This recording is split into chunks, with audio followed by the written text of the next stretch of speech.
every race and creed and color. That history and her story, they are important because it lays the foundation of what Oberlin has become. No other college offers Oberlin's excellence in the liberal arts and sciences, combined with its world-class Conservatory of Music, its internationally renowned art museum, and its fundamental and dynamic commitment to access, inclusion, and social justice. Oberlin's history and her story tells us that this has always been a place that attracts women and men who have the audacity to take on formidable challenges that will help to make this world of ours far more peaceful and just.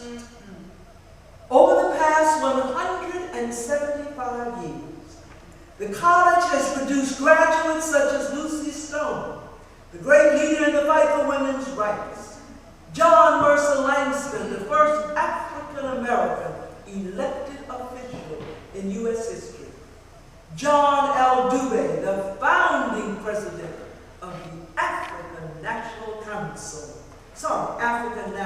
Congress of South Africa, who studied at Oberlin. At Oberlin, Charles Martin Hall invented the modern process for extracting aluminum from bauxite ore. 3 of my heroes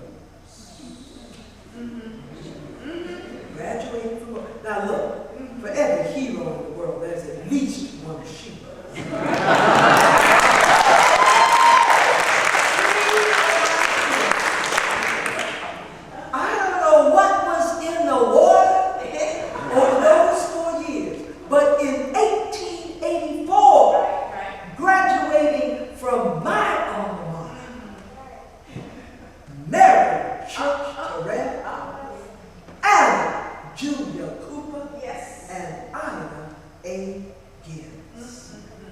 Oberlin graduates have been named Nobel laureates, Pulitzer Prize winners, Grammy winners, National Book Award winners, and recipients of MacArthur Fellowships, the so-called Genius Grants.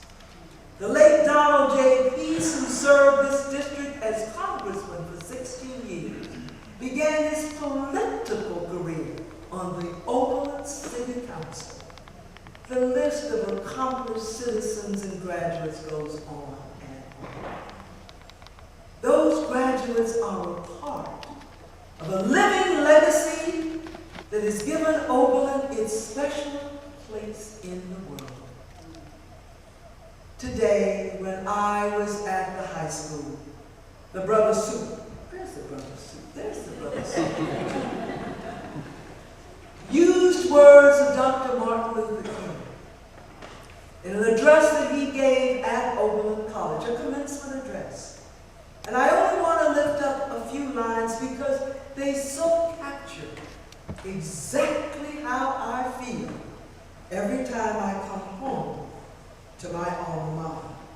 Dr. King said, "I can never come to this campus without a deep sense of appreciation and gratitude for all that this great institution has done for the cultural, political, and social life of our nation and the world. By all standards of measure, Oberlin is one of the great colleges, not only of our nation, but of the world." Oberlin did not achieve greatness by accident.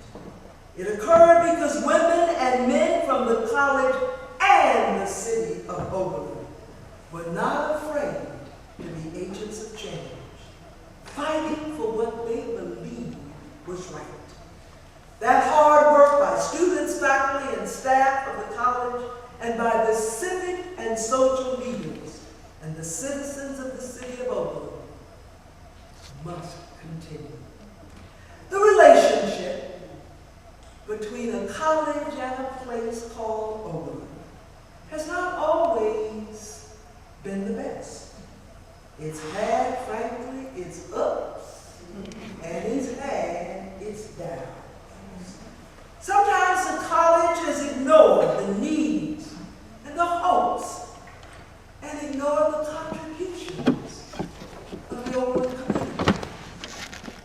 Now, the reality is that in a socially and economically diverse community, which Oberlin is, there is no uniformity of beliefs and values and aspirations. We may be born equal in the eyes of God, but we are not born equal in socioeconomic status or socio-political terms. And so much of America is characterized by a societal model that Professor Cornel West once described as chocolate cities surrounded by vanilla suburbs. That metaphor is not so accurate for Oberlin, but you get my point. I am saying, because you know, it's not our problems that haunt us. It's our inability to give voice to our problems. I'm saying Oberlin has still got a lot of work to do on what we used to call in Professor Simpson and Wheeler's class race relations. Oberlin, like so many other cities and towns in the United States, also has challenges in its public schools. But these schools have extraordinary opportunities because of the very nature of this community. The college is a tremendous, real asset for public education.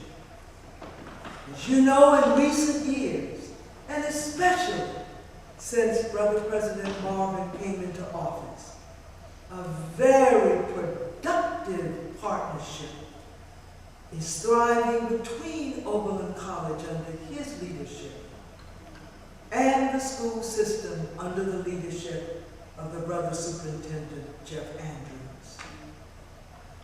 Your children's test scores are rising. The classes that your students, your youngins are taking, they're becoming more rigorous. The International Baccalaureate program is being introduced in the Oberlin school system. And today, when I was in that gym at Oberlin High, I heard it. The old folk in Jacksonville, Booker would say, I heard it with my own ears and saw it with my own eyes. I heard the Brother Soup announce that for the first time, an Oberlin school has received the designation of excellent. That's the Oberlin High School.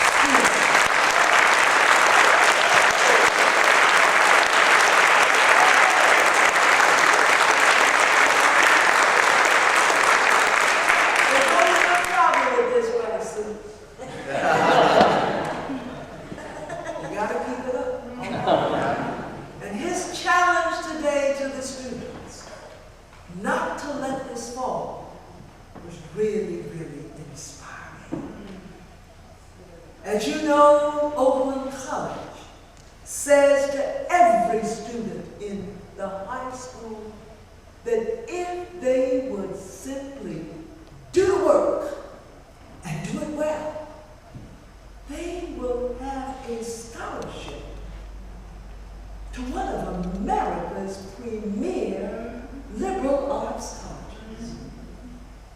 But I call upon you, not just the parents and the family of these students, but the community, to inspire these young people to take advantage of this enormous gift.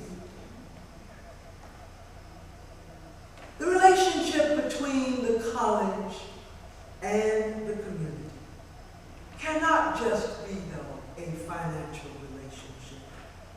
It's got to be based on fundamental respect. got to be based on a willingness to engage in a partnership where the college, with all of its intellectual capital, understands that it's a two-way street. That while the college has much to offer to the town has much to offer to the college.